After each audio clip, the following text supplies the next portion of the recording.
May nagtanong sa akin, "Good PM po, Boss Ray. May nag-text po sa akin ang na may hearing daw po ako sa Wednesday about po dun sa past due ko po. Hindi po ako nagre-reply." Okay.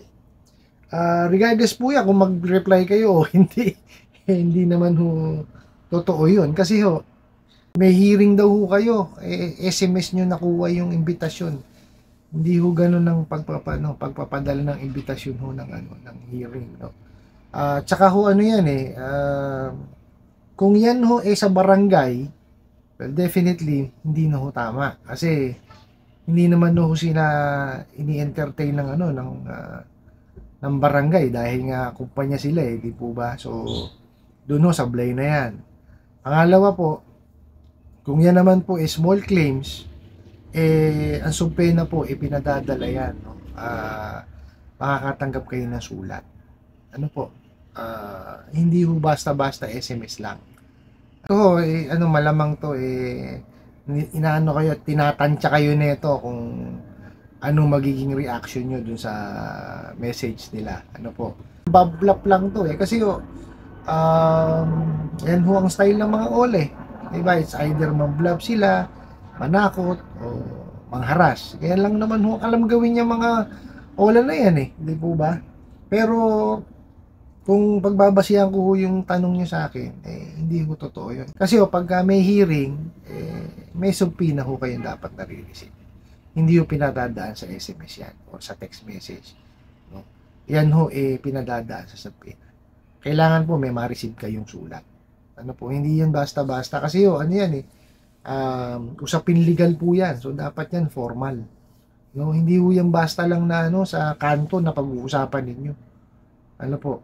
Payo ko na lang po sa inyo, concentrate po kayo dun sa kaya nyo lang kontrolin, no? Kasi hindi nyo naman kayang kontrolin yung pananakot nila, yung panghaharas nila, no? Definitely ho yan, magpapadala ng SMS yan, ng email, mangungulit sa tawag, pag sinagot nyo, tatakutin kayo, mumurahin kayo, lahat na lang ng kamag-anak nyo, papatayin yung mga hinayupak na ulan na yan, pati kayo, no? So, wag niyo ho kayong paapekto, no? Kasi yun lang nga ho kayang gawin yung mga yan manakot at mangharas, no? So ang gawin niyo po, kagaya ng sinabi ko kanina, no, pagtuunan niyo ng pansin is kung ano ho yung kaya niyo kontrolin. Yang kaya niyo kontrolin is yung inyong emotion at yung inyong pag-iisip. Ano po? Tsaka maghanap buhay ho kayong maigi. Kumbaga, mag-concentrate ho kayo dun sa sa trabaho niyo.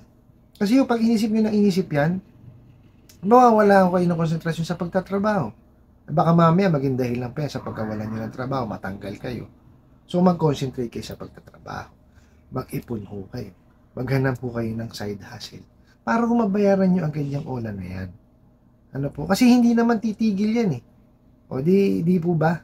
At kagaya yan, hindi nyo sinasagot. O definitely yan, tatawagan yung mga nanakaw nilang contacts. O sisiraan kayo na sisiraan sa mga contacts ninyo. O ano lang naman po pwede nyo gawin doon. Manghihingi lang din naman kayo ng paumanhin doon sa mga contacts nyo. So ano na naman sa inyo, dagdag ano na naman yan. Abala na naman sa inyo. Kasi tatawagan mo lahat yan O ipapahiya kayo. Di po ba? Ang masakit niyan, pag na-access pa nila yung inyong mga social media account, kagaya ng Facebook, gagawa pa ng group chat yan. Lahat ng mga nyo, i-add, mga friends nyo. So, panibago na namang abala sa inyo yun. Kasi, manghihingi na naman kayo ng pasensya. Di po ba? Kaya lang wala ho tayong magagawa doon Kasi, hindi ho natin kontrolado yun. Yun ho ang kaya lang nilang gawin. Di po ba? Paulit-ulit ko yung sinasabi yan. Gawin nyo lang ho, or mag-concentrate kayo, kung ano ho yung kaya nyo kontrolin. Ano po? Kung kaya nyo kontrolin is, kausapin nyo, i-text nyo po or i-message nyo yung mga contacts nyo na hindi kayo ng paumanhin na malamang sa maabala kayo o kung naabala na sila. Kasi nangailangan nga kayo ng pera, nakapanghiram kayo sa OLA na hindi nyo naman alam na nanakawin yung contact number, yung contact details sa tatawagan sila o kukulitin sila o ihaharas din sila. May po ba? Ganun din po ang gawin nyo doon sa mga social media accounts ninyo, sa mga mga friends nyo doon, no? I-message nyo na po sila, manghingi na kayo ng paumanhin. Ano po? Tapos, kagaya yung sinabi ko kanina, mag-concentrate kayo sa trabaho ninyo. No? Nang hindi ko kayo, kumbaga, hindi maabala yung inyong hanap buhay. No? Tapos, bayaran nyo siya. No? Wala naman ho tayong magagawa doon, utang yan. No? Nasa batas ho yan. Pagka tayo ng utang, kailangan ho natin bayaran. Kasi obligasyon natin yan. Tsaka ho nagamit naman ho natin yung pera. Di po ba? So, kailangan ho talaga natin bayaran. Ang mabigat lang ho kasi talaga dyan is nangaharas sila, hindi sila marunong maningil. No? So, kailangan ho talaga natin bayaran. No? Kasi, obligasyon nga po. No? Uulitin ko po, no? Ako ho, wala ho kung ibang sasabihin dito sa aking mga videos na ina-upload, no? Kundi bayaran yung inyong utang. Kasi ho, ako uy maniningil. Ano po, tsaka, naka-experience na rin po ako na magkaroon ng problema sa pagbabayad sa aking utang dati sa credit card. Kaya ho ako po, nagbibigay ho ako ng konting, tulong or tips man lang kung ano yung po pwede nyong gawin. Ano po. Kasi ayoko na mangyari sa akin ulit yun na magkakaroon ulit ako ng problema sa pagbabayad sa aking mga utang. No? Kasi abala eh. Tsaka biruin nyo, mahihirapan kayong manghiram ulit kung sakasakaling kakailanganin mo. Ang bagsak nyo talaga niyan sa OLA. Kasi hindi ko kayo makakapanghiram sa bangko, sa financing, at saka sa mga lending. Pagka nasira ho tayo, doon sa mga legitimate na bangko, kuwari, nasira tayo sa paghuhulog dyan, bagsak natin talaga, OLA. Pag hindi tayo nakapagbayad dyan sa mga yan, nanghaharas yan. Yung due date pa nga lang, nanghaharas na eh. O, di po ba? So, hanggat maaari ho talaga, iwasan nyo yung OLA. No, yung mga OLA na yan, mga online lending apps, no. May mga naman po, mga online lending platform. Katawag ho kasi diyan online lending platforms, no. Ang dalawang klase ho yan, no. Yung app-based, yan yung mga OLA, tsaka yung web-based, no, yung mga lending companies at tsaka bangko ho, gumagamit na rin ho sila ng online platform, no? Web-based. So, maganda ho yun kasi walang nakaw ho ng details dun eh. Hindi ho mananakaw yung detalye nyo ron.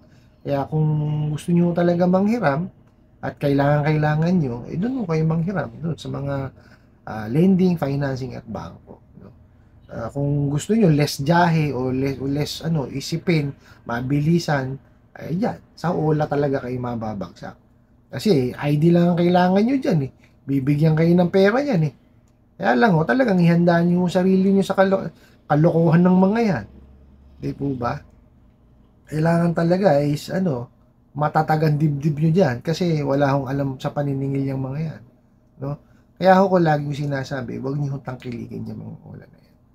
Ano po? Mapapariwara ho ang buhay nyo dyan. No? Talagang sisirain nyo. Dahil yun lang naman talaga ang gusto nilang gawin.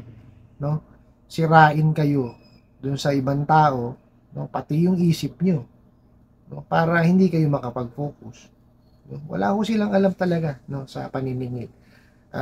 Sorry to say, pero ganun ho talaga, yun ang realidad. Hindi sila marunong maningil, kaya sila manghaharas, mananakot, tapos sisiraan kayo sa ibang tao. Di po ba? Manong gawin yung tamang paniningil para at least hindi nagkakaganyan. Biruin nyo, sa totoo lang ho, kaya ako ho ginawa itong ganitong paggagawa ng content dahil sa mga OLA na yan. Kasi mahal ko ho itong itong trabaho na to, no? Since 1998 ho, naniningil na ho ako, no? Nasa industriya na ho ako ng ng utang, no? Sinisira ho nila eh. Akala ho tuloy nung ibang mga tao, pati ho kami na naghahanap buhay ng maayos, iniisip nila nangaharas din. No? Kasi yun ngayon, kumatok ka lang ng bahay, harassment. Natatawa ako doon sa ibang mga kliyente namin eh. Di po ba? Pati ho kami nadadamay. Kaya ako hangga't maaari, pinipilit ko pong itama yung mali ho na ginagawa nila. Kaya ho ko sinasabi ko rito na kung talagang hindi nyo naman ho kailangan, huwag na ho kayong mangutang diyan sa mga OLA na yan. Oo, nandun na ho kung napakadaling mangutang. Kaya lang ho, pagka talagang hindi kayo nakabayad, sus Mario Joseph, daig nyo pa ho sinanla nyo, kaluluwa nyo kay Satanas. Napakasalbahe niyang mga yan eh. Hindi ho talaga marunong maningil, no? Huwag nyo na lang ho silang tangkilikin para hindi na lang ho kayo nai-stress, no? Nadidepress. No? Kasi yun ang gusto nila eh. Wala naman ho talaga silang ibang alam eh. Sa totoo lang ho, ang gustong-gusto niyang mga yan, ma-depress kayo. Bakit nila gusto kayo ma-depress? Kasi pag hindi ho kayo nakapag-isip ng maayos, gagawin nyo, mangungutang na naman kayo. So pag nangutang kayo, ipambabayad nyo sa kanila. O ano mangyayari? Tapal dito, tapal doon, tapal dito. Ala na, lalo na kayo na baon. No? Isa ho yan sa dahilan. Kaya ho ako gumawa ng ganitong klaseng mga videos. No? Para maiwasan nyo yung pagtatapal-tapal system, yung panghiram sa mga hinayupak na OLA na yan. No? Huwag nyo na hong anuhin. No? Tsaka para maiwasan nyo yung kagaya niya, no? May hearing daw. Mali naman. No? Ang hearing po, no, para humaano yan, kailangan may subpoena. Okay? I hope nasagot ko po itong katanungan na ito at sana po'y makatulong.